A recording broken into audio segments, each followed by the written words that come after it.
भानगढ़ किला वैसे तो हमारे देश में बहुत से हॉन्टेड प्लेस हैं, लेकिन इस लिस्ट में जिसका नाम सबसे ऊपर आता है वो है भानगढ़ किला, जो कि बोलचाल में भूतों का भानगढ़ नाम से ज़्यादा प्रसिद्ध है।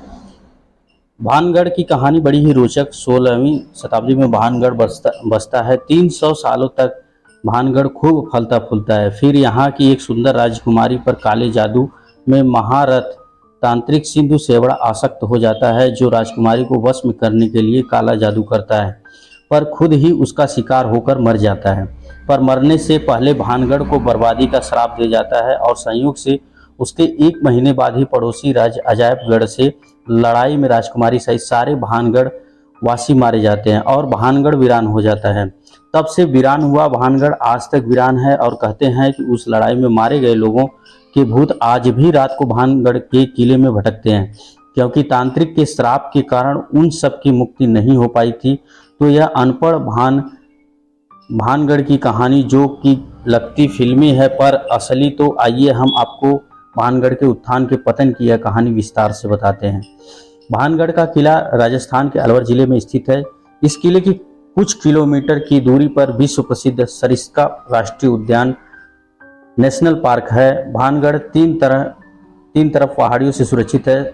सामरिक दृष्टि से किसी भी राज्य के संचालन के यह उपयुक्त स्थान है। सुरक्षा की दृष्टि से इस भागों में बांटा गया है। सबसे पहले एक बड़ी प्राचीर है जिससे दोनों तरफ की पहाड़ियों को जोड़ा गया है। इस प्राचीर के मुख्य द्वार पर हनुमान जी विराजमान है। इसके पश्चात बाजार प्रारंभ होता है। बाजार की समाप्ति के बाद राजमहल के परिसर में विभाजन के लिए त्रिपोलिया द्वार बना हुआ है। इसके पश्चात राजमहल स्थित है। इस किले में कई मंदिर भी है, जिसमें भगवान सोमेश्वर, गोपीनाथ, मंगला देवी, केशव राय के मंदिर प्रमुख मंदिर हैं। इन मंदिरों की दीवारों और खंभों पर की गई नक्काशी से अंदाजा लगाया जा सकता है कि यह समूचा किला कितना खूबसूरत और भव्य रहा होगा। सोमेश्वर मंदिर के बगल में एक बावड़ी है, जिसमें अब भी आसपास के गांव के लोग नहाया करते हैं। भानगढ़ किले को आमेर के राजा भगवंत दास ने 1573 में बनाया था। भानगढ़ के बसने के बाद 300 वर्षों तक यह आबाद रहा। मुगल शहंशाह अकबर के रत्नों में से शामिल भगवंत दास के छोटे बेटे व अंबर आमेर के महान मुगल सेनापति मानसिंह के छोटे भाई राजा माधो सिंह ने बाद में 1613 ईस्वी में इसे अपनी रिहाइश बना लिया। माधो सिंह के बाद उसका पुत्र छत्र सिंह गद्दी पर बैठा। विक्रम संवत 1722 में इसी संवत वंश के हरि सिंह ने गद्दी संभाली। इसके साथ ही भानगढ़ की चमक कम होने लगी। छत्र सिंह के बेटे अजब सिंह ने समीप ही अजबगढ़ बनवाया, वहीं रहने लगा।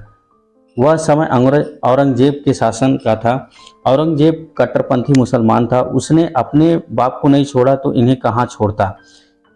उसके दबाव में आकर हरि सिंह के 2 बेटे मुसलमान हो गए, जिससे मोहम्मद कुलीस एवं मोहम्मद दहलीज के नाम से जाना गया। इन दोनों भाइयों के मुसलमान बनने और औरंगजेब के शासन पर पकड़ ढीली होने पर जयपुर के महाराजा सवाई सिंह जय सिंह ने इन्हें मारकर भानगढ़ पर कब्जा कर लिया और माधो सिंह के वंशजों को गद्दी दे दी। कहते हैं कि भानगढ़ की राजकुमारी रत्नावली बेहद खूबसूरत थी। उस समय उनके रूप की चर्चा पूरे राज्य में थी। देश के कोने कोने राजकुमार उनसे विवाह करने के इच्छुक थे। उस समय उनकी उम्र महज 18 वर्ष ही थी। उनका यौवन उनके रूप में और निखार ला चुका था। उस समय कई राज्यों से उनके लिए विवाह प्रस्ताव आ रहे थे। उसी दौरान वे एक बार किले से ही अपनी सखियों से बाजार निकलती हैं। राजकुमारी रत्नावली एक इत्र की दुकान पर पहुंची और इत्र को हाथ में लेकर उसकी खुशबू ले रही थी। उसी समय उस दुकान से कुछ ही दूरी सिंधु सेवड़ा नामक व्यक्ति खड़ा होकर उन्हें बहुत ही गौर से देख रहा था। सिंधु सेवड़ा उसी राज्य में रहता था और वो काले जादू का महारथी था। ऐसा बताया जा रहा है कि वो राजकुमारी के रूप का दीवाना था। उसके प्रगाढ़ प्रेम करता था। वो किसी भी तरह राजकुमारी को हासिल करना चाहता था। इसलिए उसने उस दुकान के पास आकर एक इत्र बोतल, जिसे रानी पसंद कर रही थी, उसने उस बोतल पर काला जादू कर दिया, जो राजकुमारी के वशीकरण के लिए किया था। लेकिन एक विश्वसनीय व्यक्ति ने राजकुमारी को इस राज के बारे में बता दिया। फिर उसको पकड़ करके लाया जाता है और उस किले में, भानगढ़ के किले में महाराजा के सामने उपस्थित कराया जाता है और उस घटना को वंचित रूप से कहा जाता है। तो वह एक शर्त रखता है कि कैसे मैंने इत्र को बनाया है, अगर इस इत्र को कोई सूंघ लेगा या इसका सुगंध ले लेगा तो वह किस तरह से अपने शुद्ध बुद्ध को खो बैठेगा, यानी उसी में मंत्रमुग्ध हो जाएगा।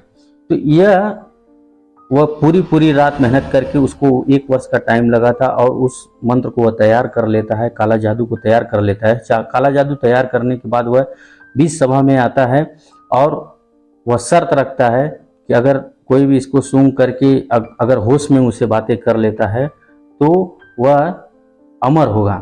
इस तरह की घटना थी। तो प्रजा इतनी उत्सुक हो जाती है, प्रजा इस काले जादू से इतना डर जाती है कि उसको कहती है कि नहीं, तुम पहले यह करके दिखाओ, और वह कर लेता है और इसके कारण उसकी आंखें रुकने लगती हैं, आंखें नम होने लगती है। तो वह उसी समय भानगढ़ को श्राप देता है और उस काले जादू में उस भानगढ़ के सभी लोगों को मार देता है। इसके बाद आसपास के कई गांवों में ये घटनाएं होती रहती हैं।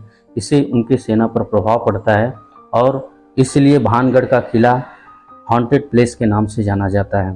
तो यह कहानी आप लोगों को किस तरह लगी? अगर कहानी थोड़ी सी भी पसंद आई है तो प्लीज़ चैनल को लाइक शेयर सब्सक्राइब जरूर कर लीजिएगा। इसी तरह की हिस्ट्रिकल स्टोरी और इमोशनल स्टोरी के लिए यहाँ तक बने रहे। आप लोगों का धन्यवाद। जय हिंद, जय भारत।